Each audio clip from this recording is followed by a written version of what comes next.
Hello po sa inyong lahat mga ka-crypto. Ako po si Pinoy Crypto Trader at sa video na ito ay atin pong pag-uusapan ang tungkol sa balitang ito kung saan ang sabi rito ay Bitcoin bull market will start when BTC takes over this price point. Ayan, kapag umabot po or nalampasan ni Bitcoin ang isang presyo raw dito, ay dito na raw po ang simula or mag-uumpisa ang bull market. Ayan, bago po tayo magpatuloy, ay nais ko po munang bigyang linaw ang aking disclaimer kung saan ang nilalaman po ng video na ito ay hindi po ito isang financial advice. For education and information purposes lamang po ang layunin nito. Maliban po dito ay nais ko na rin pong magbigay babala na wala pong kahit anumang group chat ang Pinoy Crypto Trader.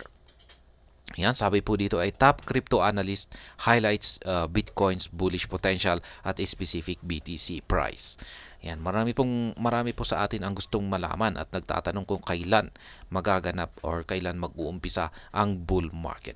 Kung pag sinabi po nating bull market ay ito na po yung umpisa or ito yung paakyat na. Yan, tuloy-tuloy na yung pag-akyat ng presyo ng mga cryptocurrencies.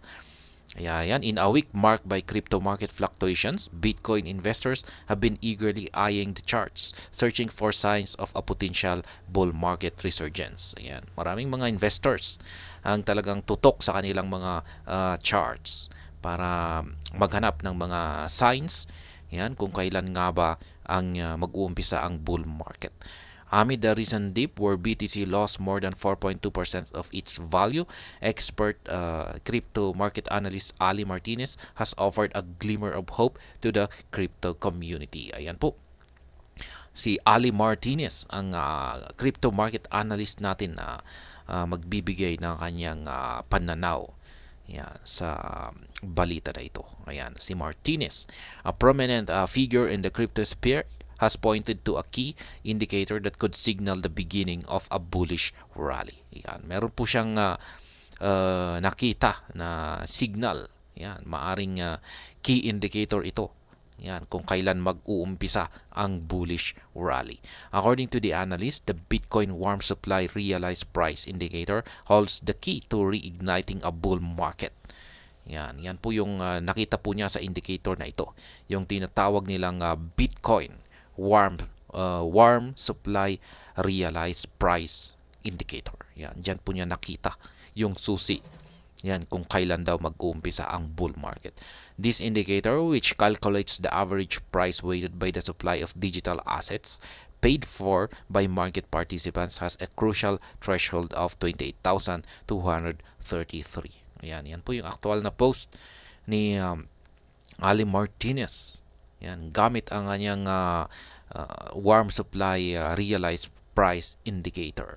Yan, suggests that bull run will only reignite if BTC secures a sustained close above 28,233.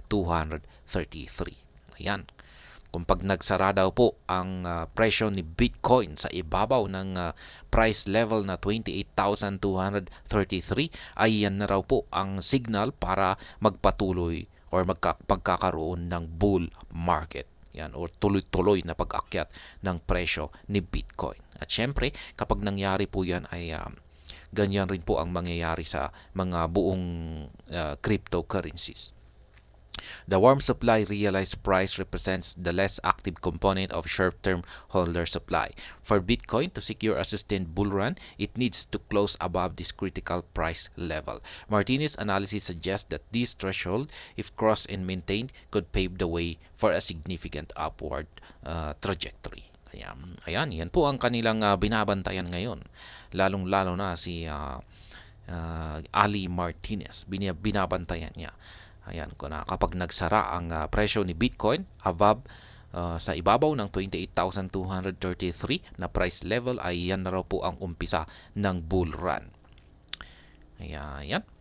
Hanggang dito na lamang po tayo sa video na ito. Sana po ay inyong nagustuhan ang aking paliwanag dito. Kung inyo po itong nagustuhan ay pakiclick lamang po ang like button nito. Para naman po sa mga bago lamang dito, kayo po ay aking inaanyayahan para mag-subscribe.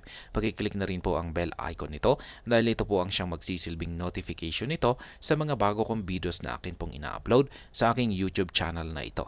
Marami pong salamat sa panonood. Ingat po tayo lagi at God bless po sa ating lahat.